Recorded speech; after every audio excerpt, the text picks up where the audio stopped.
मनपाच्या निष्काळजीपणामुळे ईदगाह मैदानात कुत्रे आल्याने प्रार्थनेत अडथळा। जिल्हाधिकाऱ्यांना निवेदन, एमडीओ संघटनेकडून मनपा प्रशासनाचा निषेध। परभणी येथील बकरी ईद निमित्त ईदगाह मैदान जिंतूर रोड येथे ईदच्या नमाज हजारो भाविकांनी उत्साहात अदा करून साजरी केली। परंतु जिंतूर रोड येथील ईदगाह मैदानावर बकरी ईदची नमाज अदा करताना मोकाट कुत्रा समोरून आल्याने प्रार्थनेत महापालिकेच्या निष्काळजीपणामुळे अडथळा निर्माण झाल्याचे दृश्य कॅमेऱ्यात कैद झाल्याने प्रशासनाविरोधात रोष व्यक्त केले जात आहे। या संदर्भात जिल्हाधिकाऱ्यांना एमडीओ संघटनेच्या वतीने निवेदन देण्यात आले। परभणी ईदगाह मैदानांवर नागरिकांच्या सोयी सुविधा व सुरक्षिततेसाठी महानगरपालिका व वक्फ बोर्डाकडून लाखो रुपये खर्च केले जाते।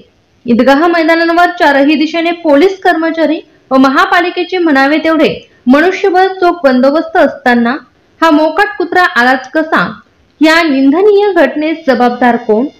जर यावेळी मोकाट कुत्र्यांमुळे हजारोंच्या संख्येने लहान मोठ्या नागरिकांमध्ये गोंधळ उडवून अप्रिय घटना घडली असती तर याला जबाबदार कोण?